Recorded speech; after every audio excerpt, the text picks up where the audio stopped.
Silakan ketua kelasnya dibuka untuk perkuliahan kita pada pagi hari ini.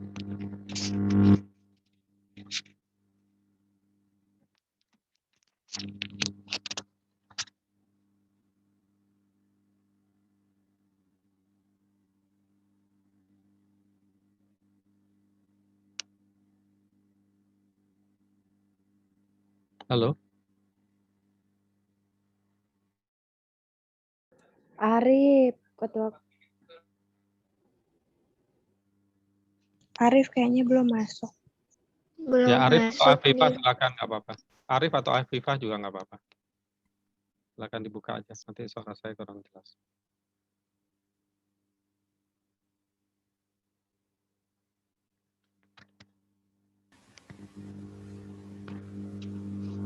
Ya, mungkin Aka gantiin Arif dulu ya, teman-teman. Bismillahirrahmanirrahim. Assalamualaikum warahmatullahi wabarakatuh. Sebelum kita memulai pelajaran kita pada pagi hari ini, marilah kita sama-sama membaca basmalah. Bismillahirrahmanirrahim. Mungkin selanjutnya kita langsung ke presentasi saja ya, Pak. Ya, Ya, kepada kelompok yang presentasi, waktu dan layar saya persilahkan.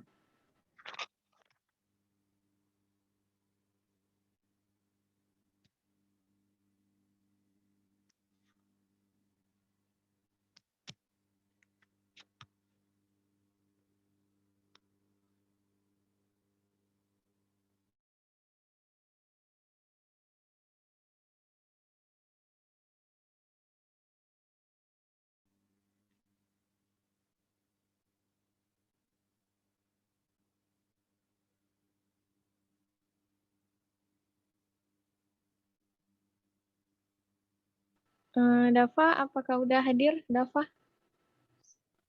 Udah Kak. Lanjut aja share screen.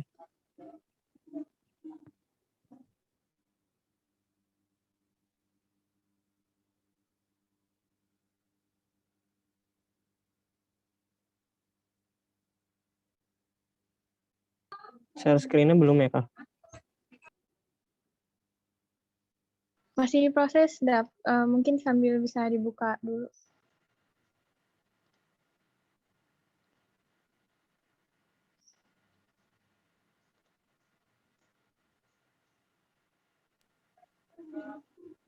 Oke, baik.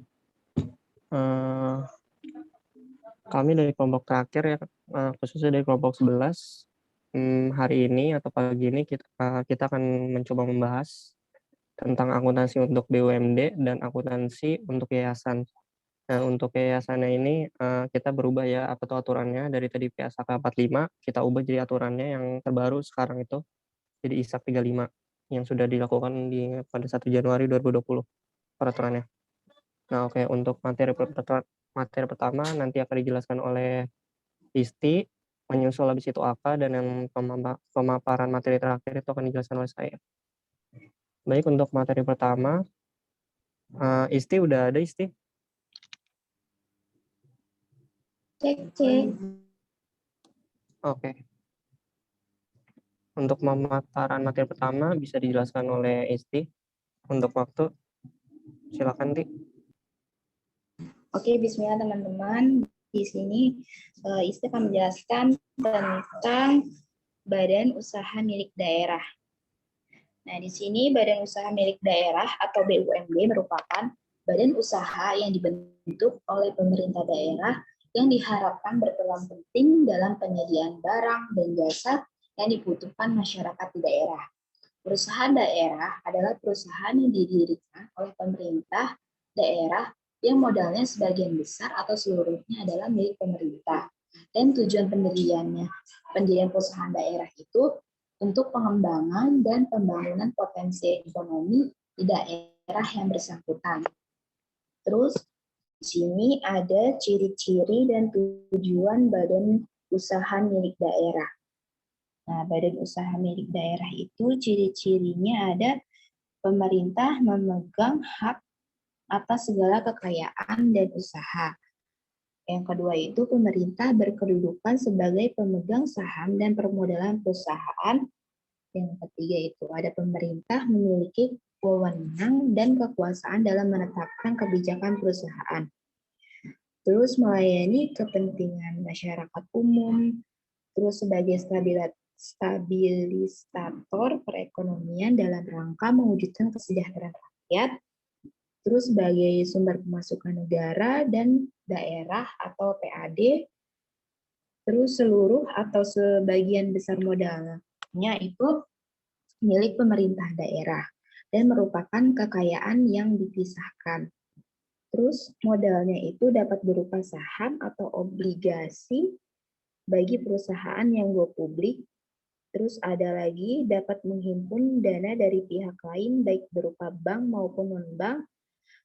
Dan yang terakhir itu ada direksi bertanggung jawab penuh atas BUMD dan mewakili BUMD di pengadilan. Terus lanjut ada tujuan pendirian Badan Usaha Milik Daerah atau BUMD. Nah, tujuannya itu yang pertama ada memberikan manfaat bagi perkembangan perekonomian daerah atau untuk memperoleh laba dan atau keuntungan. Memperoleh keuntungan yang akan digunakan untuk pembangunan di daerahnya. Yang ketiga itu melayani kebutuhan masyarakat di daerah tersebut. Yang keempat itu menyelenggarakan kemanfaatan umum berupa penyediaan barang atau jasa yang bermutu bagi pemenuhan hajat hidup masyarakat sesuai kondisi, karakteristik, dan potensi daerah yang bersangkutan berdasarkan tata kelola yang baik. Terus yang kelima itu ada pemenuhan hajat hidup orang banyak. Yang keenam itu ada perintis kegiatan-kegiatan usaha. Dan yang terakhir itu memberikan bantuan dan perlindungan pada usaha kecil dan lemah. Lanjut, next, Aka.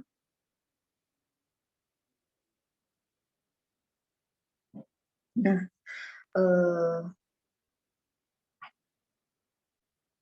dasar hukum pembentukan BUMD berdasarkan UU nomor 5 tahun 1962 tentang perusahaan daerah.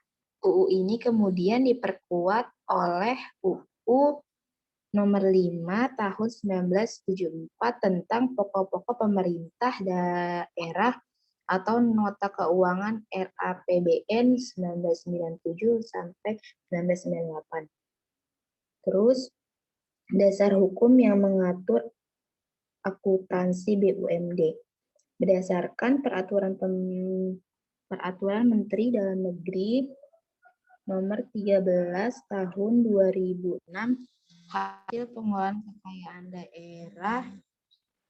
kekayaan daerah yang dipisahkan merupakan bagian salah satu komponen yang membentuk akun PAD dalam struktur APBD. Terus laporan keuangan BUMD dilampirkan bersama dengan laporan keuangan pemerintah daerah yang telah disusun oleh pejabat pengelola keuangan daerah atau PPKD untuk diserahkan kepada kepala daerah. Akuntansi untuk BUMD ini harus diketahui oleh Pemda karena yang menjadi pusat pertanggungjawaban dalam sistem pengendalian entitas Pemda.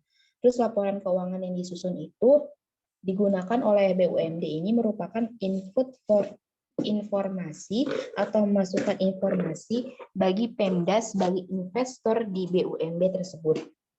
Dan dengan adanya laporan ini akan menjadi bahan pengambilan keputusan investasinya. Terus next, Aka.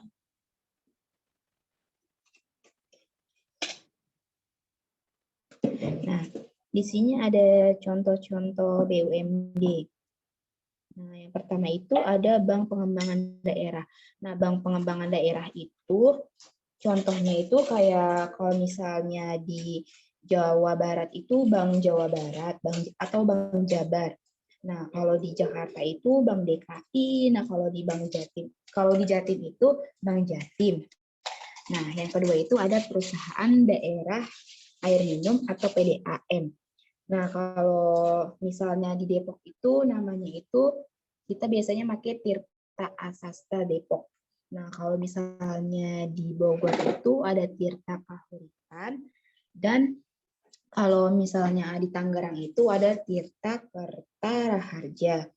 Dan yang ketiga itu ada perusahaan daerah angkutan kota atau bus kota. Nah, itu contohnya itu kayak misalnya Transjakarta, terus angkot, terus bis-bis antar kota, sama busway.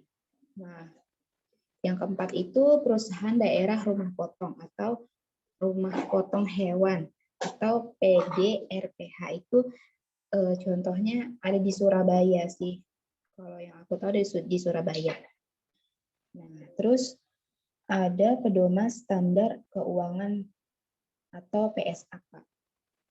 Organisasi sektor publik bertujuan pada pemenuhan kesejahteraan masyarakat. Sedangkan tujuan dari organisasi sektor swasta adalah keuntungan. Dalam lingkup geraknya, organisasi sektor publik bergerak di sektor publik, sedangkan organisasi swasta bergerak di sektor swasta dan berorientasi laba. Dilihat dari konsumen yang dilayaninya, hampir sama antara organisasi sektor publik dan swasta, yaitu masyarakat. Namun cara mengakses atau mendapatkannya berbeda. Next, apa?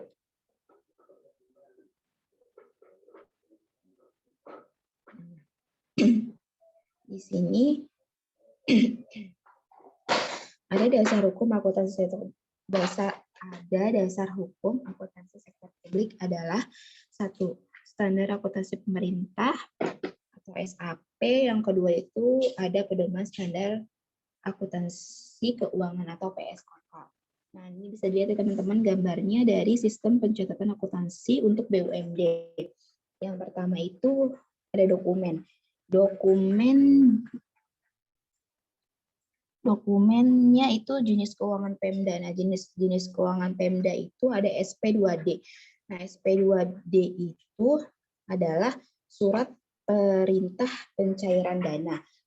Nah, surat perintah pencairan dana ini atau SP2D ini adalah surat perintah yang diterbitkan oleh KPPN selaku kuasa bendahara umum negara untuk pelaksanaan pengeluaran atas beban APBN berdasarkan SPM. SPM itu surat perintah membayar. Nah, terus ada SPP daerah.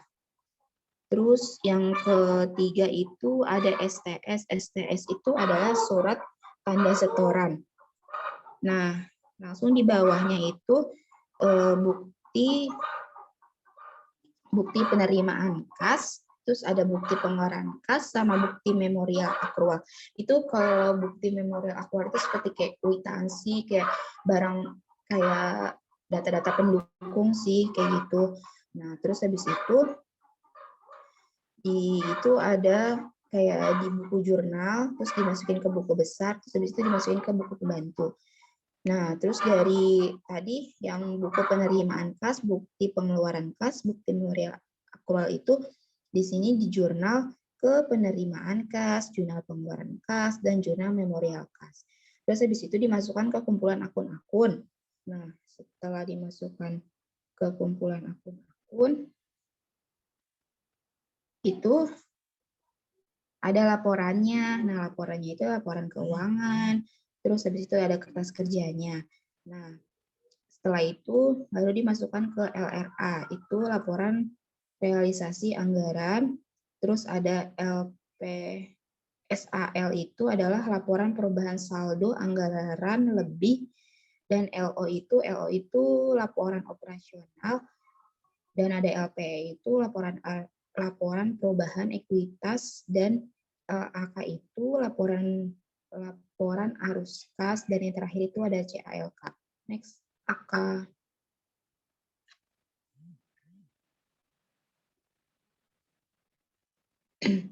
BUMD sebagai pusat laba. Next, AK.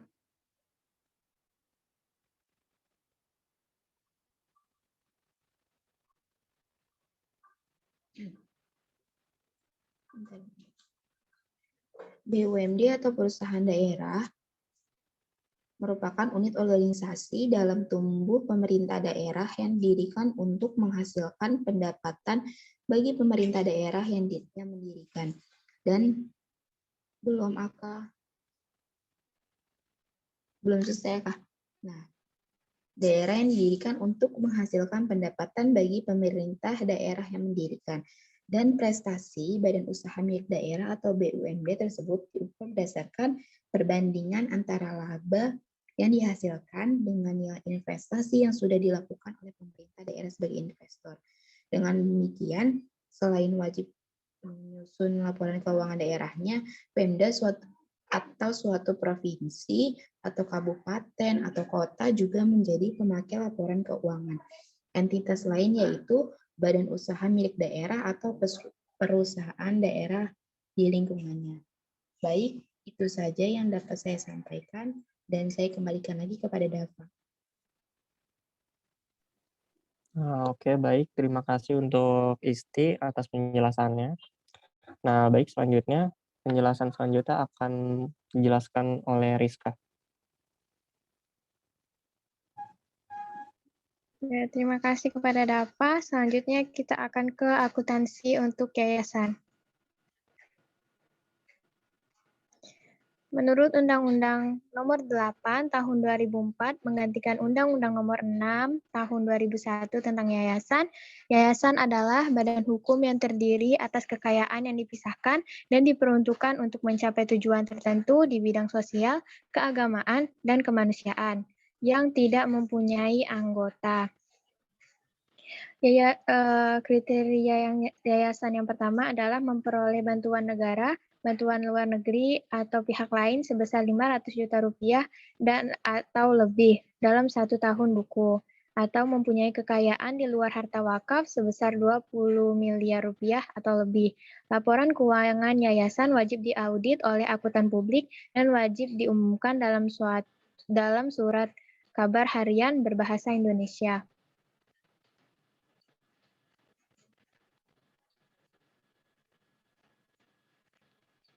Selanjutnya, kita akan ke jenis-jenis pendapatan yayasan. Jenis-jenis pendapatan yayasan yang pertama adalah pendapatan tidak terikat atau unrestricted, yaitu sumbangan atau donasi yang diterima dan tidak menyebutkan limitasi atau penggunaan yang diinginkan oleh pemberinya. Dengan demikian, yayasan memiliki kebebasan penuh untuk mengalokasikan penggunaannya. Yang kedua adalah pendapatan terikat sementara atau temporarily restricted, yaitu sumbangan yang diperoleh secara khusus menyebutkan tujuan penggunaannya serta jangka waktu penggunaannya. Yang ketiga adalah pendapatan terikat permanen atau restricted, adalah sumbangan dana dengan batasan atau restriksi permanen. Sumber dana ini biasanya diperoleh dengan batasan yang jelas untuk penggunaannya dan diasumsikan bahwa waktu penggunaannya itu selamanya. Seperti yang sudah dinotis Dava tadi ya teman-teman, di awal kalau misalnya akuntansi yayasan itu sekarang diatur oleh ISAK 35, yaitu penyajian laporan keuangan entitas berorientasi non-laba.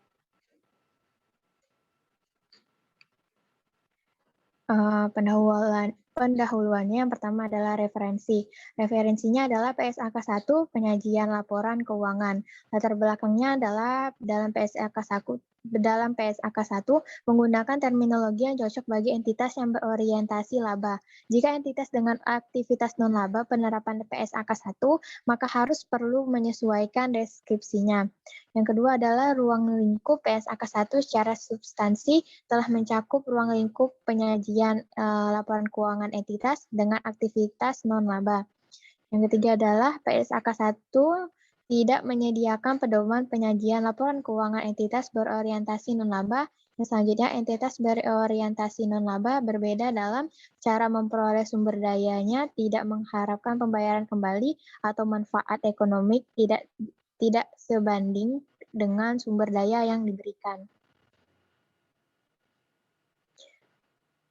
Ruang lingkupnya adalah berlaku untuk entitas berorientasi non-laba terlepas untuk badan hukumnya. Juga berlaku untuk etap, diterapkan khusus untuk penyajian laporan keuangan.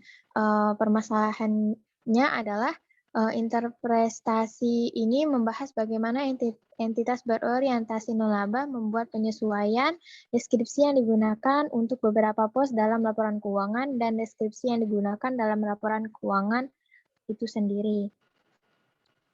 Ini komponen laporan keuangannya antara PSAK 1 dengan PSAK 45.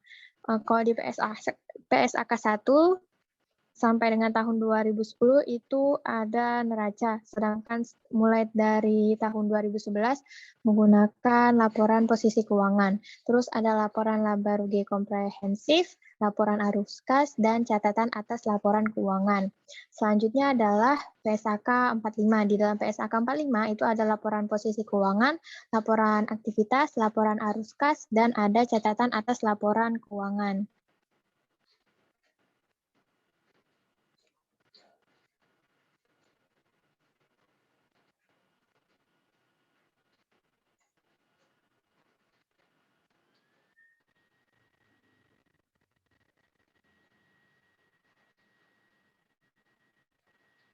Selanjutnya,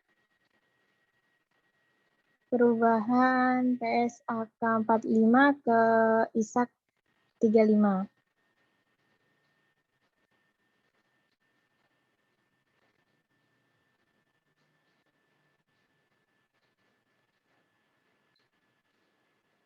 Sebentar ya teman-teman, di AK agak loading sinyalnya.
Mungkin bisa lanjut ke Dava dulu ya teman-teman.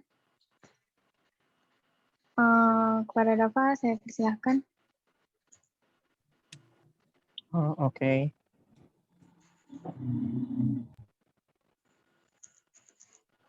Nah ya, untuk selanjutnya ya, ini perubahan atau pembeda dari PSAK 45 dengan ISAK 35. Nah yang kita tahu di PSAK 45 ini istilah yang kita pakai itu biasanya non for profit atau diterjemahkan sebagai nirlaba.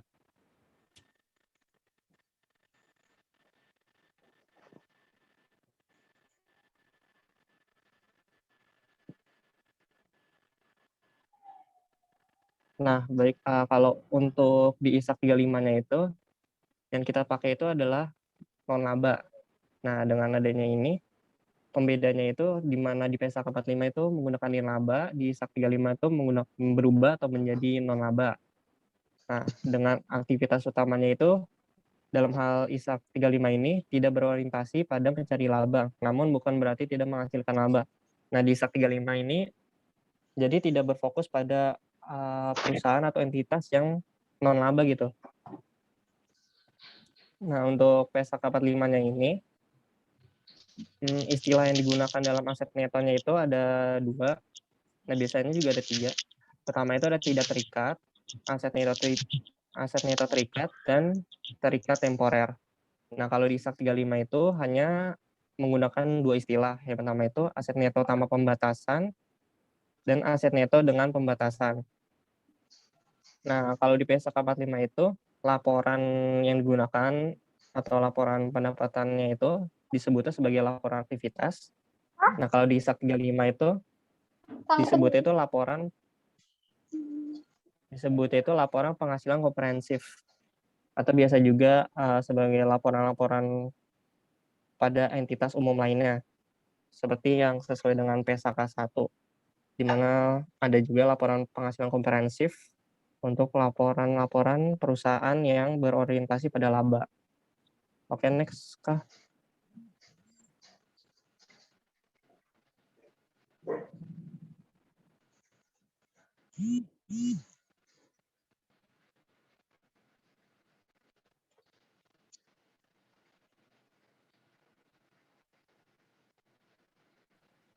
Nah, selanjutnya itu pertama itu entitas berorientasi pada lepas dari apapun bentuk hukumnya. Yang kedua itu diterapkan juga oleh entitas yang menerapkan SHK etap. Nah, dari dalam hal ini SHK etap juga bisa menggunakan atau mengaplikasikannya dalam ISAK 35 ini. Nah, habis itu yang ketiga itu ada ISAK 35 hanya mengatur mengenai penyajian laporan keuangan sehingga ketentuan akuntansi lainnya yang dilakukan oleh entitas non-laba tersebut mengacu kepada SHK atau SHK etap masing-masing yang relevan. Selanjutnya itu tidak ada pengaturan ketentuan transaksi yang diatur khusus pada ISAK 35 ini. Nah, untuk waktu efektivitasnya dalam ISAK 35 ini pada 1 Januari 2020 sudah diterapkan. Dan yang terakhir itu dengan adanya ISAK 35 ini, maka otomatis PSAK 45 ini akan dicabut dan tidak akan berlaku lagi tentunya. Next, Kak.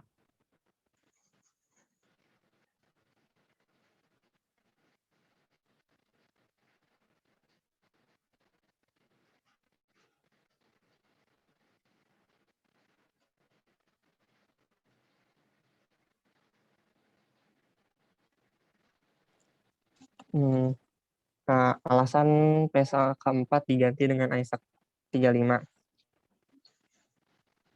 DSAK IAI menganggap aturan penyajian laporan keuangan ini telah diatur dalam PSAK 1, yaitu penyajian laporan keuangan, sehingga tidak perlu lagi ada 2 PSAK yang hanya untuk mengatur hal yang sama gitu. Yang kedua itu, dengan adanya penyajian laporan keuangan yang berbeda dalam level standar yang dapat menimbulkan inkonsistensi peraturan serta ketidakjelasan tentang batas ruang lingkup antara PSAK 1 dengan PSAK 45. Nah, ruang lingkup di PSAK 45 ini berlaku untuk entitas berorientasi non-laba, sedangkan ruang lingkup dipahami seolah-olah hanya berlaku untuk entitas bisnis berorientasi laba. Nah, pada PSAK 1 ini juga membuka peluang penerapan untuk entitas yang berorientasi pada laba. Nah, dengan ada ruang lingkup PSAK 1 ini, secara substansi telah mencakup ruang lingkup penyajian laporan keuangan entitas dengan aktivitas non-laba. Namun demikian, PSAK 1 tidak menyediakan pedoman bagaimana entitas dengan aktivitas non-laba menyajikan laporan keuangannya, yang mungkin memiliki istilah dan penamaan pos yang berbeda-beda setiap entitas berorientasi laba. Next, Kak.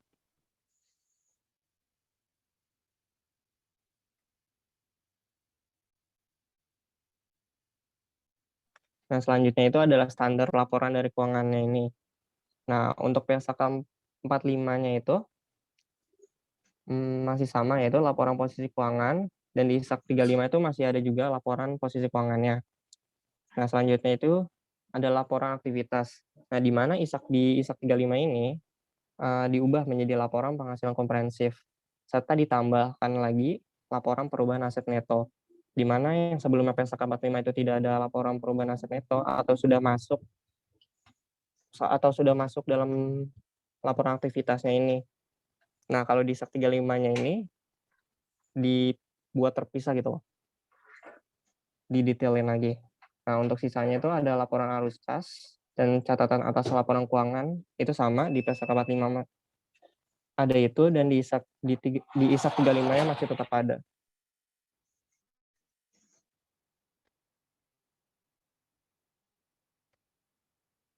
Next, Kak.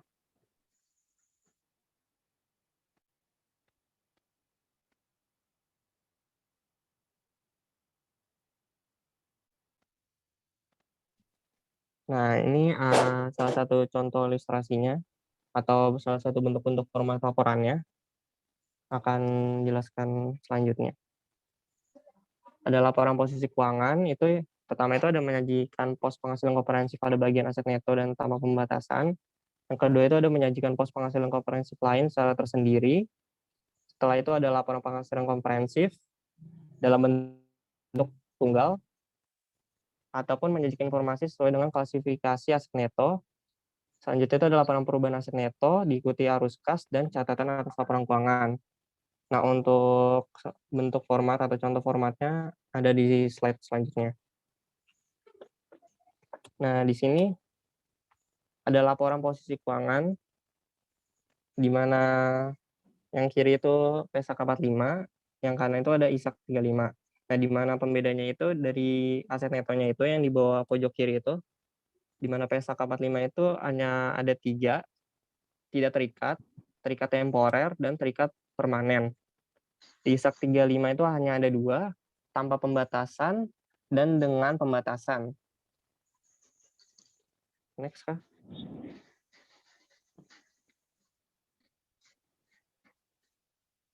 Nah, kalau yang ini contohnya itu untuk laporan posisi keuangan yang menyajikan pos penghasilan komprehensif lain secara tersendiri. Nah, di mana aset neto di sini ada tanpa pembatasan dan dengan pembatasan, tapi tidak diikuti dengan penghasilan komprehensif lain atau OC-nya itu, other comprehensive income-nya.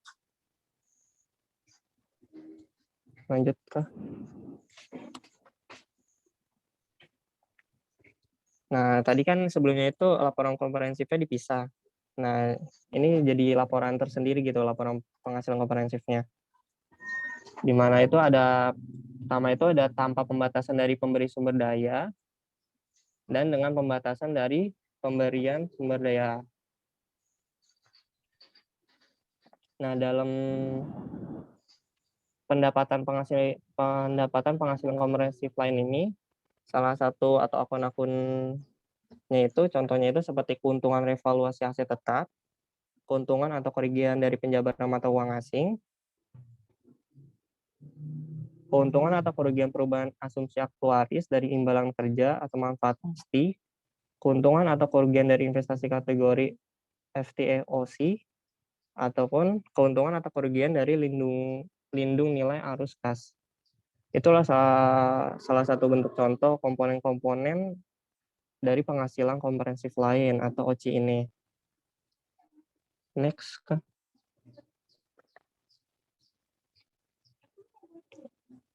Nah, salah satu bentuk formatnya itu seperti ini. Dari laporan penghasilan komprehensifnya dari ISAK 35-nya.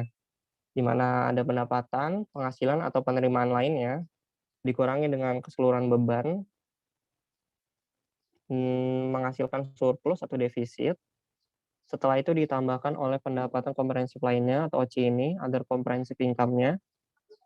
Nah, setelah itu baru dihasilkan atau menghasilkan surplus atau defisit dari other comprehensive income ini. Next, Kak.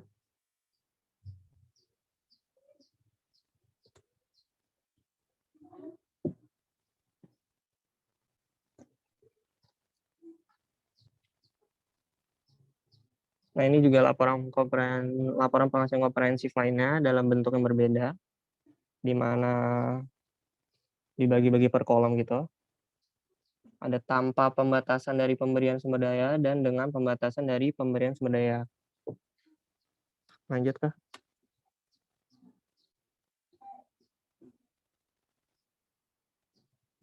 Nah, ini salah satu bentuk contoh dari laporan perubahan aset netonya. Biasa ya, ada aset neto tanpa pembatasan dari pemberian sumber daya dan aset neto dengan pembatasan dari pemberi sumber daya. Nah, di mana saldo awal ditambah surplus tahun berjalan, ditambah aset neto yang dibebaskan dari pembatasan, mendapatkan saldo akhir. Setelah itu masuk ke penghasilan komprehensif lain, saldo awalnya ditambah penghasilan komprehensif tahun berjalan, mendapatkan saldo akhir. Setelah itu ditotal. Habis itu masuk ke aset neto dengan pembatasan dari pemberian sumber daya, saldo awal ditambah surplus tahun berjalan, ditambah aset neto yang dibebaskan dari pembatasan, dan dapat saldo akhir. Setelah itu di total aset netonya ini.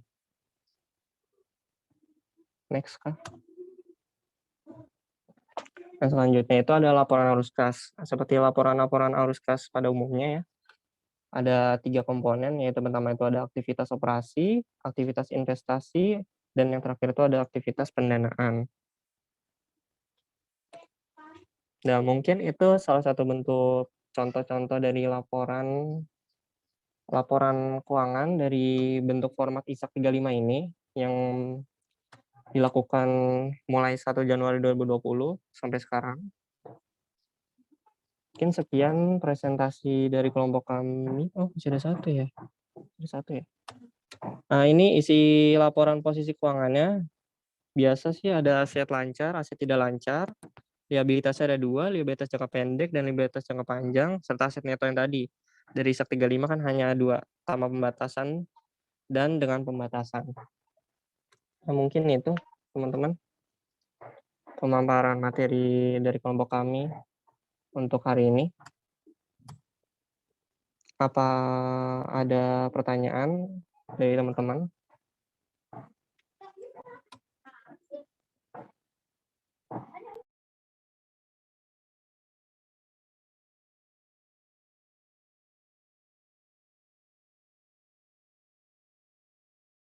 Kalau saya belum ada. Oke, baik.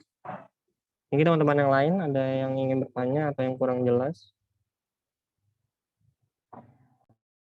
Bisa kita diskusikan lagi dengan Bapaknya.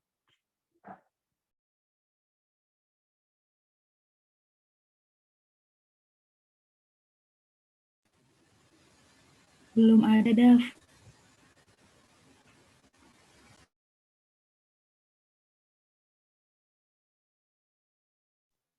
Oh, oke, baik.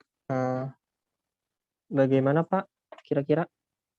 Atau dilanjutkan ke materi atau tambahan dari Bapak, atau kita tutup ini kelompok apa tuh pemaparannya?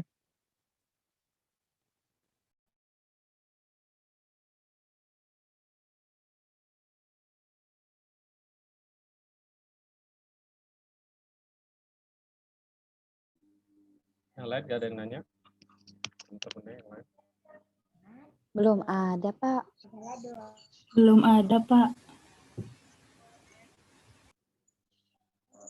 Jadi tadi mungkin kenapa PSAK 45 dihapus ya? Kenapa tadi? Kenapa PSAK 45 dihapus dan digantikan dengan ISAK 35?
Alasannya itu, Kak.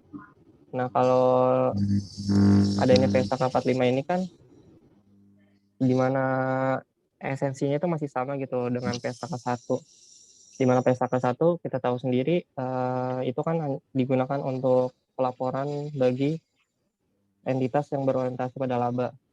Tapi itu juga bisa digunakan untuk penerapan untuk entitas yang berorientasi non-laba juga. Nah, oleh karena itu, di mana PSAK 45 ini kan dibuat untuk perusahaan yang berorientasi pada non-laba saja. Nah, mungkin itu yang menjadi alasan dari ini, di mana dengan ada ISAK 35 ini kan aturannya tidak hanya berorientasi untuk non-laba kan ya.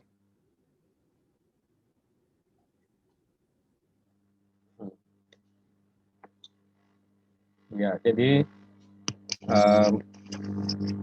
untuk pencabutan akuntansi PSAK 45 ya, PSAK 45 ya, karena memang benar ya yang sini dijelaskan ya, bahwa pada hakikatnya kan itu sebenarnya sudah tercantum di PSAK 1.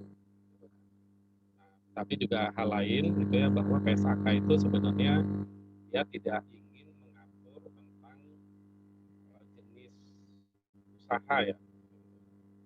Seperti misalnya organisasi non-laba secara tersendiri gitu ya. Atau kalau nggak salah yang sebelumnya itu juga tentang koperasi ya, atau mungkin ada jenis usaha yang lain. Jadi memang dia tidak mengatur PSAK ini mungkin menghindarkan ya, atau tidak mengatur tentang jenis usaha. Jadi lebih kepada ya ini misalnya kalau pelaporan keuangan ya sudah diatur di PSAK 1. Kalau penyajian misalnya ada akun-akun tertentu itu sudah ada di PSAK selanjutnya gitu ya, yang diatur. Itu ya, jadi saya kira itu yang perlu dipahami gitu ya. Kemudian juga hal yang perlu dipahami juga oleh kita semua ya sebagai orang yang berprofesi di akuntansi ya, bahwa dalam PSAK ini PSAK ini kan ada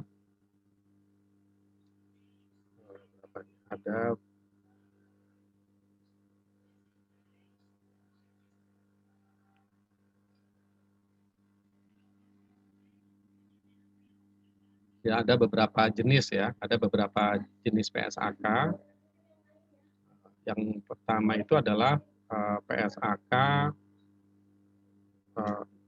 umum ya gitu ya, PSAK umum ya, atau kita kenal dengan yang merujuk atau inline dengan IFRS gitu ya. Kemudian ada PSAK atau yang berbasis IFRS gitu ya. Itu adalah PSAK umum, sehingga nanti semua PSAK yang ada itu berlaku gitu ya. Nah, itu yang diatur dengan PSAK umum. Kemudian nanti ada PSAK etap ya, entitas tanpa akuntabilitas publik. Nah, itu tidak semua nanti ada sendiri ya, itu ada PSAK-nya tersendiri ya, sehingga nanti mungkin ada akun-akun yang diatur dalam PSAK tertentu itu tidak diterapkan di perusahaan atau lembaga yang menerapkan SAK etap gitu ya. Nah, kemudian ada SAK EMKM ya, entitas mikro, kecil dan menengah ya. Nah, ini juga PSAK yang nantinya hanya berlaku untuk lembaga atau usaha kecil yang termasuk ke dalam entitas mikro, kecil dan menengah. Nah, itu kemudian ada yang lain nanti tentang SAK syariah ya, untuk itu juga lebih ke akun ya, tapi ada juga penyusunan tentang laporan keuangan. Kemudian juga ada yang sedang disusun ya, draft masih berupa draft SAK ya, sudah cukup lama, saya juga belum tahu perkembangannya. Itu adalah SAK entitas privat ya. Ya, struktur akuntansi keuangan entitas privat. Nah, tapi ini belum berlaku ya, masih berupa draft atau masih exposure ya, mungkin kurang lebih berada di antara PSAK umum ya, karena kalau PSAK umum berarti memberlakukan seluruh PSAK ya yang ada ya, mulai PSAK 1 sampai berapa sekarang, mungkin 75 ya atau berapa, 77 ya, mungkin udah 70-an. Nah, itu semuanya berarti berlaku bagi perusahaan yang menerapkan PSAK umum. Sedangkan perusahaan yang menerapkan SAK etap itu lebih sederhana. Gitu. Nah, mungkin SAK entitas privat ini berada di tengah-tengah ya, tidak terlalu, karena kalau terlalu sederhana nanti juga bagi perusahaan yang agak menengah dia menjadi tidak informatif. Ya, nah karena itu ada sedang di draft itu entitas privat. Ya, kemudian, nah ini untuk standar akuntansi. Sedangkan kalau untuk akuntansi pemerintah ya, atau akuntansi sektor publik, ya itu ada 2 jenis, gitu ya. Ya ada.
Nah ini ya, jadi kalau untuk standar akuntansi PSAK umum berbasis IFRS, kemudian ya ada etap, kemudian EMKM. Yang sekarang sedang di draft itu adalah entitas privat ya. Ini kira-kira posisinya tidak serumit PSAK umum, tetapi juga tidak terlalu sederhana SAK etap.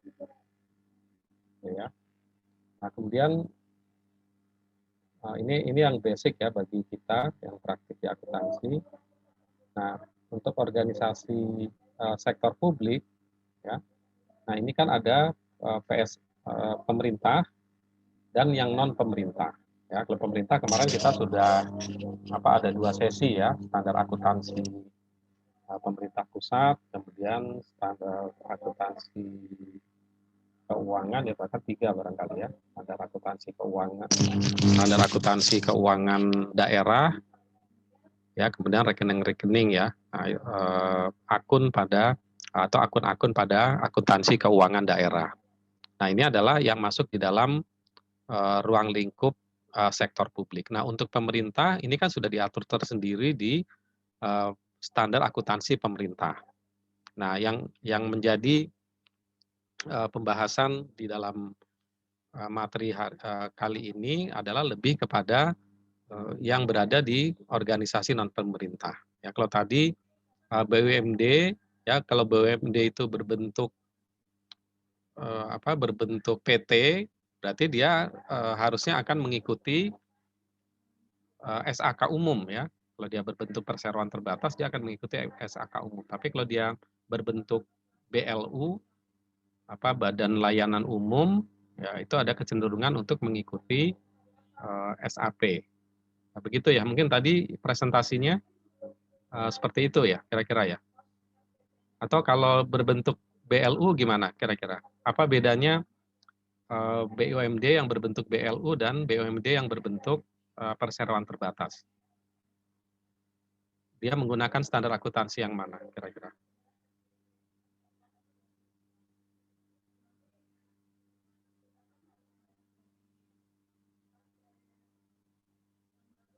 Ya, ini ya. Jadi kalau rumah sakit yang berbentuk BLU atau perguruan tinggi yang berbentuk BLU, ya dia akan menggunakan PSAP. Gitu ya. Tapi kalau dia berbentuk perseroan terbatas, ya otomatis dia akan mengikuti standar akuntansi umum. Nah, ini jenis-jenis organisasi non-laba. Nah, ini juga ada perubahan istilah. Ya. Perubahan istilah dari PSAK 45 itu istilahnya adalah organisasi nirlaba. Yaitu di PSAK 45. Tapi di ISAK 35 sekarang itu adalah non-laba. Gitu ya. Jadi kalau tadi di awal kan saya sampaikan bahwa standar akuntansi tidak lagi mengatur jenis usaha tertentu. Ya, kalau nanti ada usaha koperasi, ada yayasan atau non-laba, ya nanti mungkin bidang-bidang usaha yang lain juga akan meminta standar akuntansi. Misalnya usaha jasa konstruksi, usaha keuangan, misalnya perbankan, gitu ya. Nanti dia akan meminta secara khusus ya. Standar akuntansi khusus. Nah, tetapi dia bisa diatur di bawah level standar, gitu ya, di bawah level standar, yaitu diantaranya adalah berbentuk interpretasi ini ya, ISAK ya, sama seperti PSAP juga ada interpretasi ya tentang pernyataan standar akuntansi, ya, atau diatur di dalam peraturan yang lain yang berkaitan dengan lembaga pengawas, ya, misalnya kalau untuk daerah kemarin ya, keuangan daerah diatur di mana akun-akunnya itu. Masih ingat yang presentasi kemarin? Ya, mengatur isi-isi akunnya, nama-namanya apa saja gitu. Ada di mana? Ya, ada di Permendagri. Ya. Nah, ketika dia mengatur akun-akun tersebut, ya kan jelas ya, keuangan daerah dia menyebutkan jelas apabila diatur di dalam standar akuntansi, maka dia harus mengikuti standar akuntansi. Ya, tetapi ketika dia tidak diatur, maka boleh berdasarkan praktek akuntansi yang berlaku umum. Gitu ya, Pak Abu. Nah, itu pedomannya kita di dalam akuntansi akan seperti itu. Nah, demikian pula di dalam organisasi non-laba ini. Ya, pada prinsipnya kita akan mengikuti semua standar akuntansi. Ya, nanti misalnya tentang piutangnya bagaimana, tentang aset tetapnya bagaimana, ya, tentang perlakuan sewa bagaimana, pengakuan pendapatan seperti apa. Itu semuanya nanti diatur di standar akuntansi. Gitu ya. Nah, hanya nanti masalah kekhususan penamaan, barangkali ada perbedaan dalam penamaan, nah itu diatur di dalam aturan yang lain ya, bisa di dalam interpretasi, ataupun mungkin kalau yang berkaitan dengan pemerintah itu diatur di dalam pedoman yang diterbitkan ya, atau lembaga pengawas ya, dalam hal ini ya pemerintah sebagai pengawas. Nah, ini jadi jenis organisasi non laba ya, misalnya ada lembaga pemerintah, ada organisasi sosial ya, organisasi sosial ya, organisasi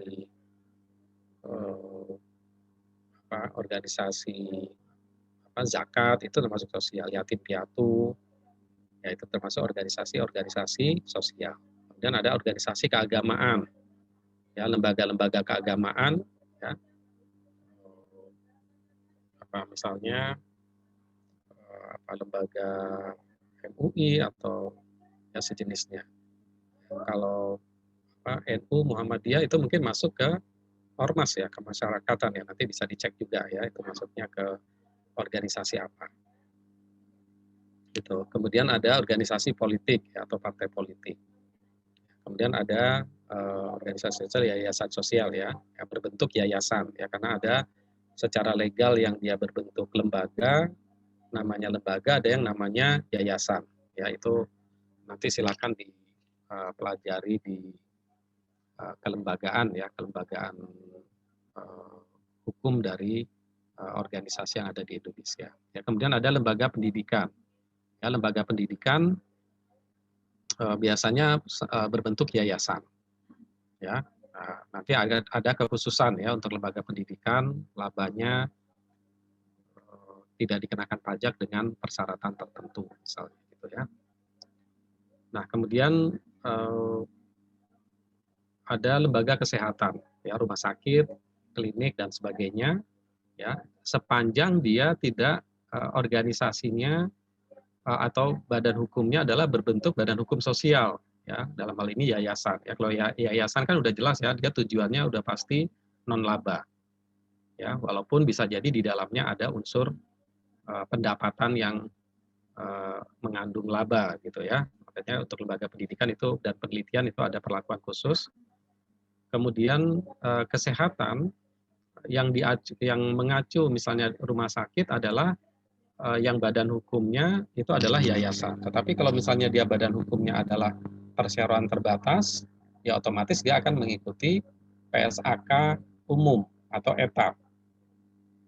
Gitu ya. Dia tidak mengikuti PSAK organisasi non laba atau tidak mengikuti ISAK 35.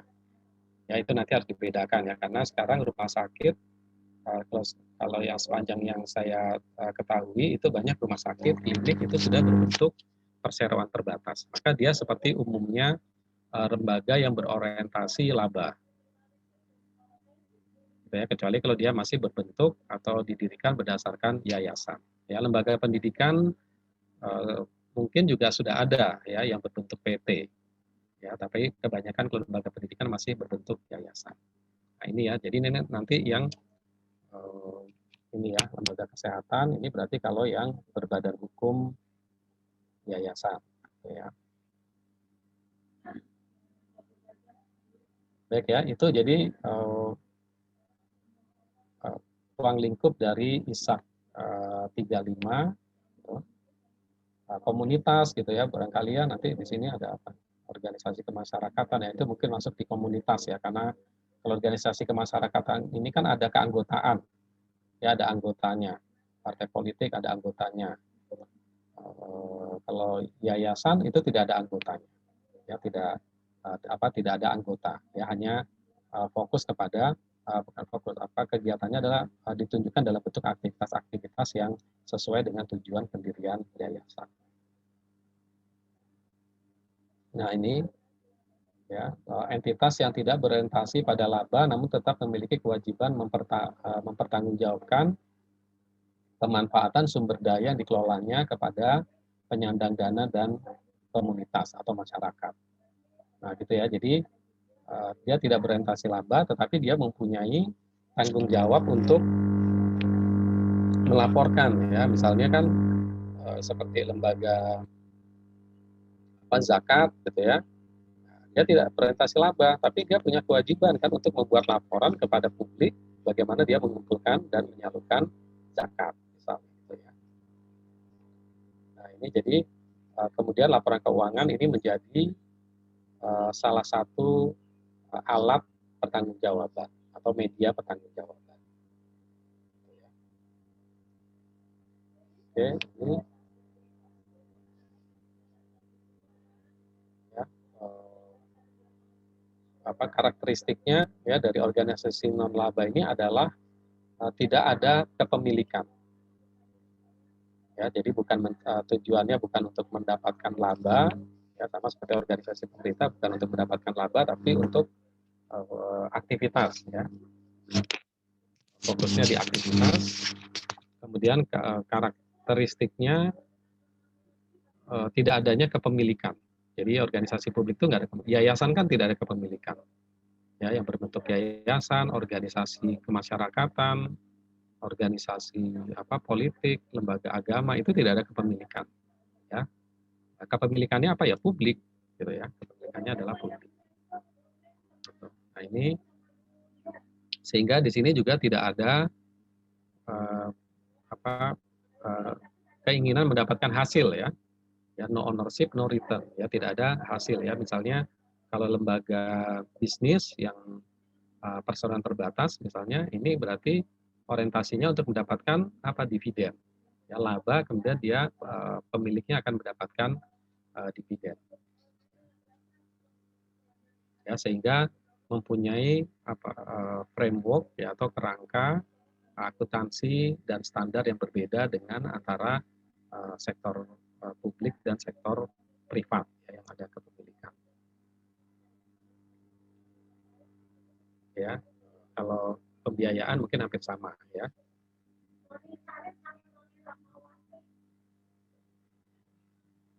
Oke ya. Nah, kemudian laporan keuangan ini adalah merupakan kinerja keuangan dan pertanggungjawaban dalam pengelolaan ya. Nah, kemudian di sini ada aset terikat ya, restricted dan non restricted. Ya, ada aset yang terikat dan tidak terikat ya, artinya terikat penggunaan ya, tujuan ya, misalnya donasi dalam bentuk wakaf. Nah ini masuk apa nih, masuknya terikat apa tidak terikat? Zakat misalnya, masuknya terikat atau tidak terikat, gitu ya. Nah itu silakan nanti dilihat pendefinisian terikat dan tidak terikat ya, misalnya sudah yang jelas terikat itu misalnya saya menyumbang ditujukan untuk si X. Nah, itu udah jelas tuh terikatnya, gitu ya. Saya menyumbang khusus digunakan untuk bantuan banjir. Ya, apalagi misalnya banjir di daerah tertentu atau gempa di daerah tertentu. Nah, itu sudah masuk ke dalam kelompok terikat. Ya, nah, ada yang ya pokoknya saya nyumbang aja, silakan Anda punya aktivitas apa. Gitu ya. Nah, itu juga itu berarti tidak terikat. Ya, kemudian nanti ada laporan aktivitas. Ya, ini kalau di aktivitas ini berarti penerimaan dan pengeluaran. Ya, kinerja ya, penerimaan dan pengeluaran. Kalau di privat itu atau di SAK umum itu pendapatan dan beban gitu ya. Nah, sehingga nanti karena laporan aktivitas sifatnya berarti bottom line-nya itu bukan laba gitu ya. Di bawahnya itu bukan laba, tetapi di bawahnya itu adalah sisa lebih atau sisa kurang. Gitu ya, sisa lebih atau sisa kurang. Nanti surplus atau defisit. Ya gitu ya, istilahnya yang digunakan itu. Ya, surplus atau defisit. Oke, ini kemudian arus kas. Ya, tadi juga sudah disampaikan kalau di PSAK 45 tidak mengatur arus kas gitu ya. Ini secara ISAK dia mengatur arus kas. Ya, kemudian acuannya ISAK 35 ya.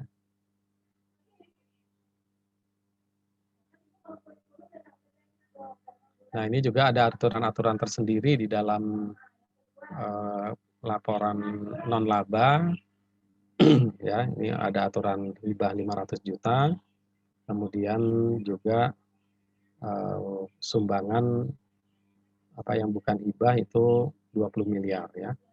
Nah, itu masalah kewajiban membuat laporan keuangan atau tidak. Tetapi kalau di bawah kita tidak mempunyai hibah 500 juta, juga tidak ada sumbangan di bawah 20 miliar gitu, tapi kita membuat lapor keuangan ya nggak masalah gitu ya. Ya, kemudian tidak membayar pajak atas surplus. Ya, ini tidak membayar pajak atas surplus.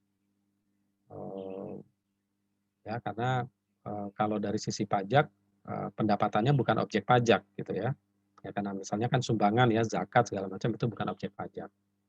Ya, kemudian untuk lembaga pendidikan ini agak hibrid ya, karena penerimaannya dianggap sebenarnya merupakan bisa dipersamakan dengan objek pajak, ya penerimaan SPP dan sebagainya. Nah, tapi ada fasilitas tertentu dari pemerintah, ya fasilitas tertentu dari pemerintah yaitu sisa surplusnya gitu ya, atau kalau istilahnya adalah sisa labanya itu tidak dikenakan pajak kalau memenuhi persyaratan tertentu. Oke ya, itu. Nah, tapi secara umum ini pendapatan yang bukan merupakan objek pajak ya, karena apa? Karena bersifat sumbangan, gitu ya. Ya, walaupun nanti di dalam peraturan pajak juga ada keterbatasan, bukan ada keterbatasan ya, ada aturan-aturan baru juga gitu ya. Kalau sumbangan atau pendapatan dari anggota itu bisa dianggap sebagai pendapatan ya, kalau nggak salah itu di peraturan terbaru di Undang-Undang Cipta Kerja. Ya, kemudian ormas ya, maka itu termasuk ya laporan keuangan sesuai dengan dorongan stakeholder atau donatur. Nah ini perlu atau tidaknya laporan keuangan gitu ya. Nah, kalau ormas misalnya dia perlu pertanggungjawaban kepada anggota gitu ya. Kalau dia menerima hibah dari pemerintah perlu pertanggungjawaban kepada pemerintah gitu ya. Nah, sehingga dia diperlukanlah membuat laporan keuangan.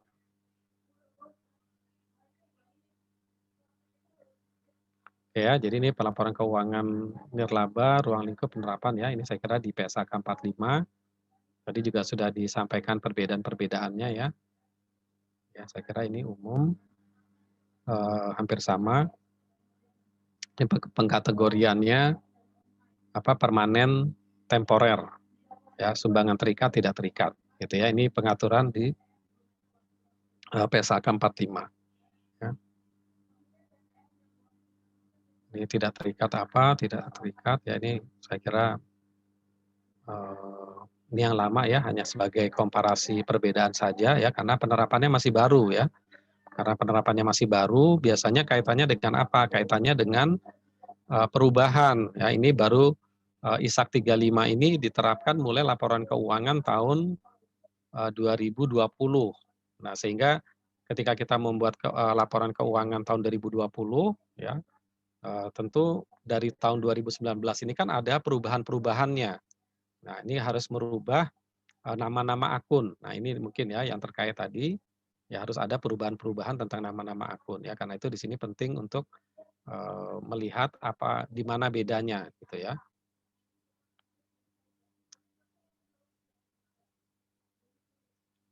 Oke ya, ini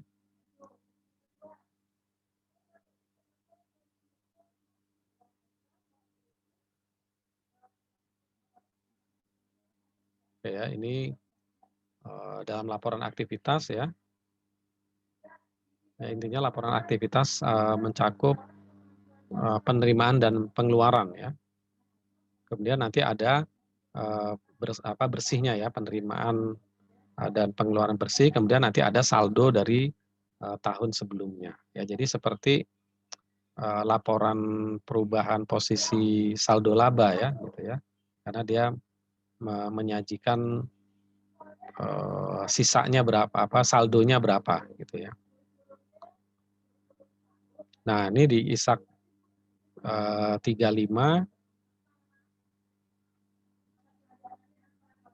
ya, ruang lingkup penyajian laporan keuangan entitas dengan aktivitas non laba. PSAK 1 tidak menyediakan pedoman penyajian laporan keuangan entitas berorientasi non laba. Nah, ini alasannya kenapa muncul atau diperlukan ISAK 35 gitu ya, karena umumnya di sana PSAK 1 ini hanya menyajikan tentang yang berkaitan dengan yang berkaitan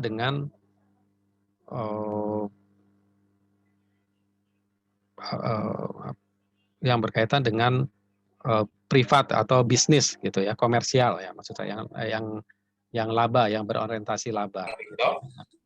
Nah, sehingga perlu diatur tersendiri ya. Sebenarnya ini kan mengatur hanya tentang akun-akunnya gitu ya, mengatur tentang akun-akunnya. Jadi apa terminologi yang cocok bagi entitas tersebut supaya bisa diterapkan di dalam entitas non laba. Oke ya, jadi itu lebih kepada ke situ arahnya gitu ya. Jadi ada bahasa-bahasa yang lebih tepat gitu ya. Ini berlaku untuk entitas berorientasi non-laba terlepas dari bentuk badan hukum. Gitu ya. Jadi kalau udah akuntansi, ya kita itu tidak melihat badan hukum sebenarnya, gitu ya. Nah, jadi ada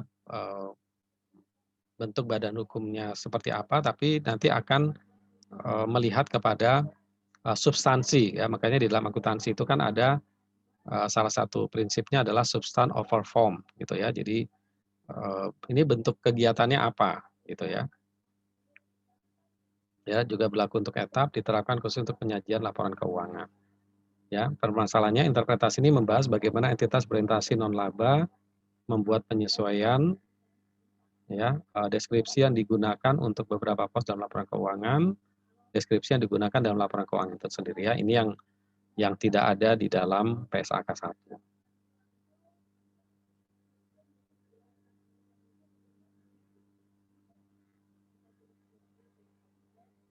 Ya, jadi ini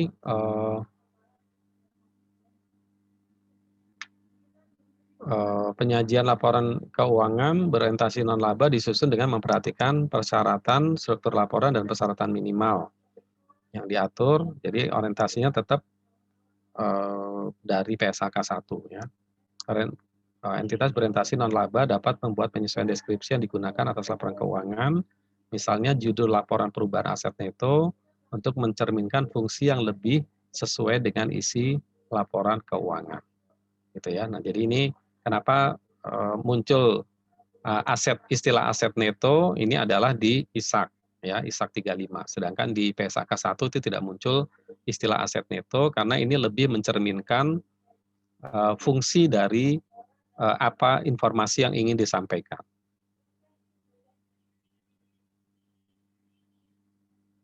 Ya, ini kemudian berorientasi non-laba tetap mempertimbangkan fakta keadaan dalam menyajikan laporan keuangan termasuk catatan atas laporan keuangan sehingga tidak mempengaruhi kualitas informasi yang tidak mempengaruhi kualitas informasi yang disajikan di dalam laporan keuangan.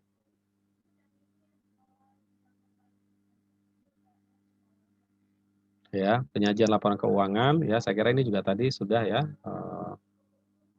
itu saya kira ini sih secara umum yang lainnya tadi kayaknya sih sudah disampaikan juga oleh kelompok 11 ya yang presentasi.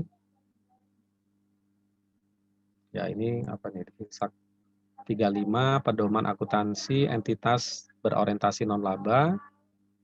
Ya, kemudian pedomannya ada di SAK umum dan SAK etap gitu. Jadi bisa saja menggunakan SAK umum atau bisa juga menggunakan SAK etap yang tadi ya.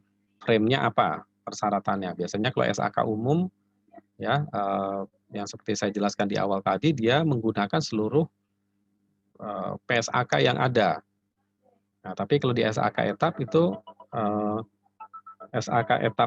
SAK etapnya ini di dalamnya sudah menyajikan tentang kebijakan akun-akun, yaitu di SAK etap. Kalau SAK umum kan SAK 1 tentang penyajian laporan keuangan, SAK 2 tentang apa, 3 tentang apa. Nanti ada tentang piutang, tentang sewa, tentang dan sebagainya. Nah, kalau di SAK etap itu semuanya sudah ada di SAK etap, ya dirangkum di dalam SAK etap. Ya, kemudian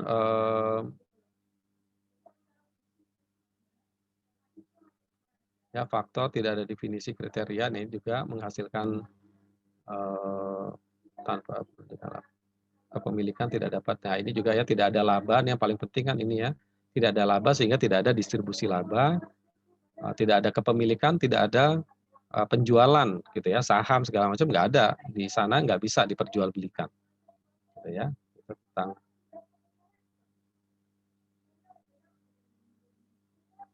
ya, IA1 mengizinkan NBL menyesuaikan deskripsi yang digunakan untuk beberapa pos yang terdapat dalam laporan keuangan dan laporan keuangan sendiri. Ya, PSAK 1 tidak memberikan penjelasan dan contoh. Nah, jadi PSAK 1 sebenarnya sudah memberikan ruang atau IAS ya, ini di pedomannya ya. Jadi sudah memberikan pedoman tentang boleh dirubah penamaan sesuai dengan kebutuhan.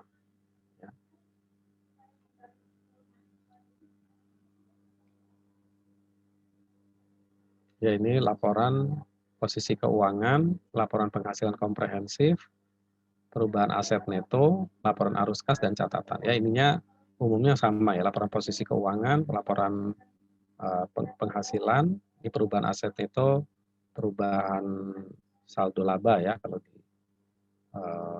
komersial, kemudian arus kas, catatan atas laba. Ya, saya kira itu ya ini sama aja ya.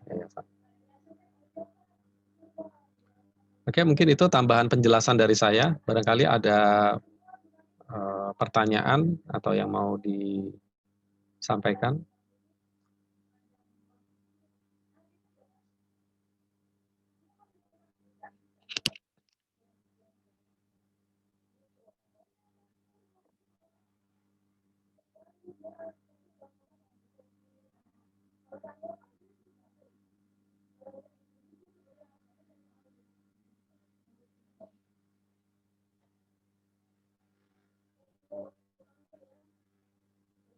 Ada pertanyaan?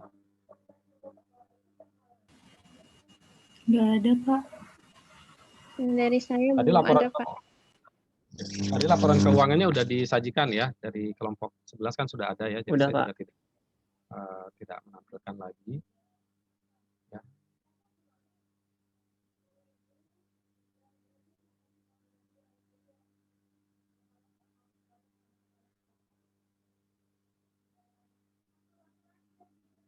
Oke ya, kalau sudah tidak ada, saya kira sudah selesai ya, semua juga sudah disampaikan. Nanti ujian kapan ya ujian? Minggu depan, Pak. Setelah Tanggal 19. Setelah Idul Adha bukan ya? Sebelum Tanggal Idul 2. Adha, Pak. Iya, Pak, tanggal 26. Bukan sesudah ya? Tanggal 26, Minggu Pak. depan. Oh, 26. Diundur. Tanggal 26, Pak, diundur sama Akademik.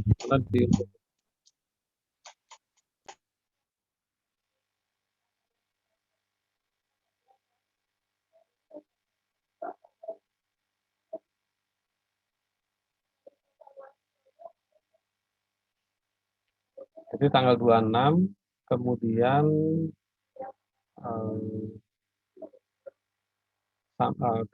kemarin sampai pertemuan yang pekan lalu itu sudah saya posting ya di Google Classroom ya, untuk materi dan rekaman ya, rekaman perkuliahan, silakan bisa dilihat di situ. Kemudian kalau saya nggak salah waktu itu saya juga udah pernah kasih ini ya, tugas bukan ya? Paper saya udah pernah info kasih paper ya.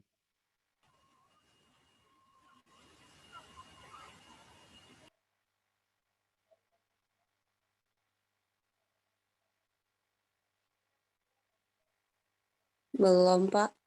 Belum, Pak. Nggak ada, Pak. Nah, tugas paper itu sudah pernah ya, sudah pernah saya sampaikan kan ya. Tugas paper itu kan harusnya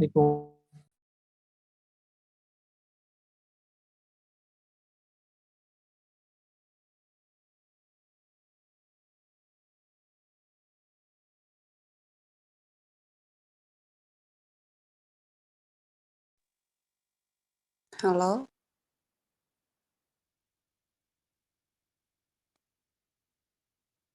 Bapaknya hilang, Is. Kirain jaringan aku. Jaringan bapaknya.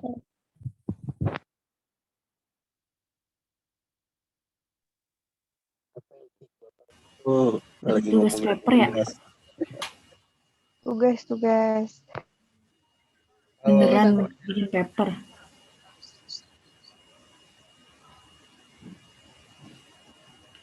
Papernya yang per kelompok kan gimana? Bukan sendiri tahu Nggak Jan. tahu. Coba tanya nanti sama Bapak. Kayaknya pas awal perkuliahan Bapaknya udah bilang deh. Ada Iya yang emang denger ya? bilang. Ya lupa. Tuh dikumpulinnya sebelum UAS, pas UAS tuh. UTS kali Mak. Oh iya, Luas. UAS tahu. UAS. UTS makanya. guys. UTS Sama udah iya. kemarin. UTS. Nol. Iya tahu UTS orang ada tulisannya. UTS tahu. Bapak bilangnya waktu itu dikumpulinnya sebelum UTS. Oh, Pak, UAS. UAS. UTS.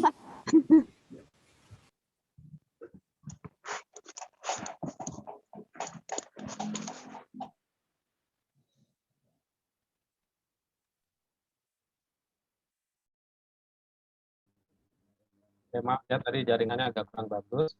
Jadi saya kan udah pernah kasih penugasan paper belum ya? Intinya udah ya. udah Kak. Saya udah pernah penugasan paper ya? Iya Kak.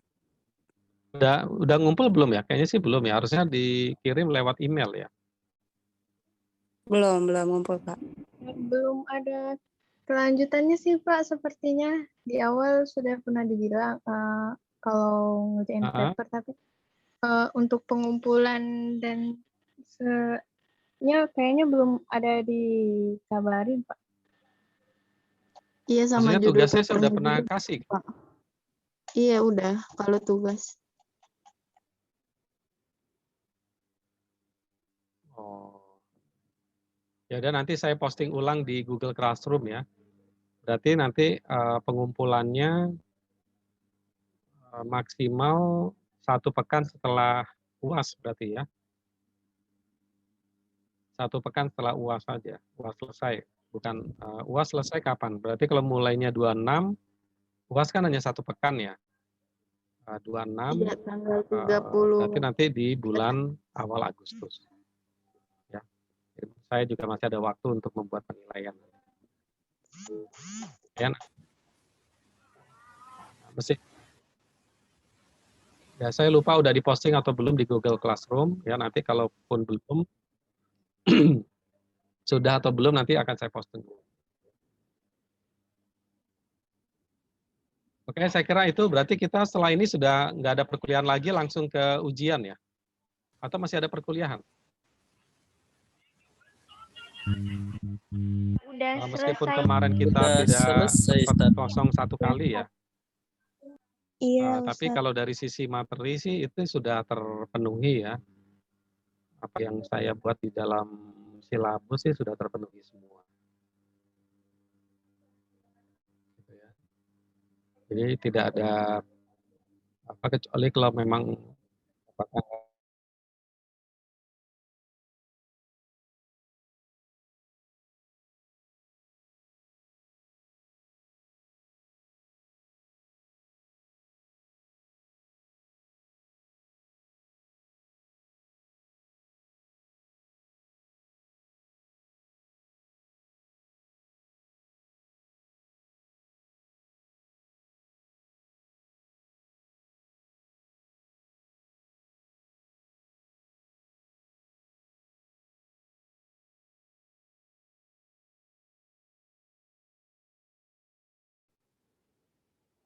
ya.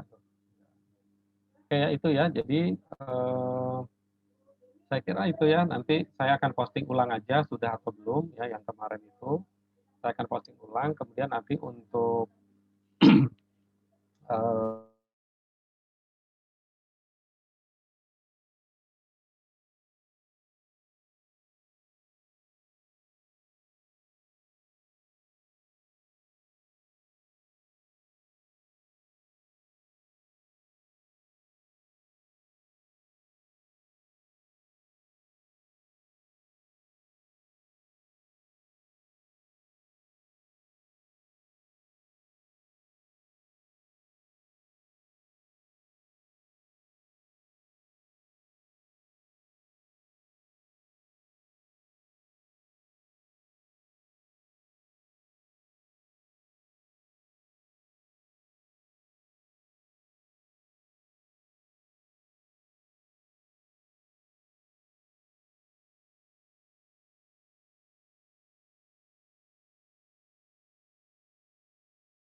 Bapaknya keluar lagi ya? Iya.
Ini udahan apa gimana deh?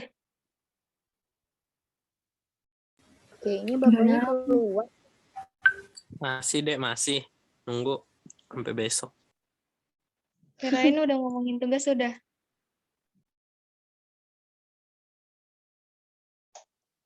Mari kita Kalau tutup pemberian segala. Apa udahan ya? Soalnya bapaknya tadi kan bilangnya udah. udahan. Ini tutup itu hamdalah.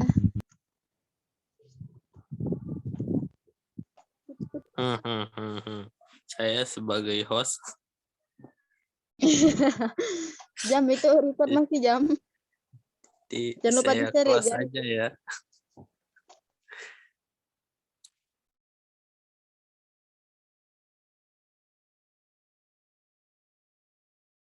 Gimana nih? Mungkin karena koneksi bapaknya nge-lag juga ya. Dan kita juga udah kelar gitu waktunya. Udah kelar juga bahasannya.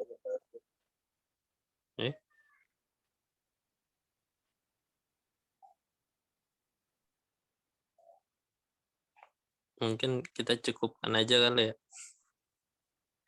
Nanti selanjutnya kita nanya di grup aja terkait kisi-kisi UASnya gitu. Terus minggu depan libur aja namaku masuk biar ngerjain paper. Iya tuh boleh. Iya, jadi Hafalan guys, hafalan. kalian ada Jangan yang udah lupa. hafal. Gue kok belum ya? Belum. Ayatnya Baru panjang ayat. banget. Belum.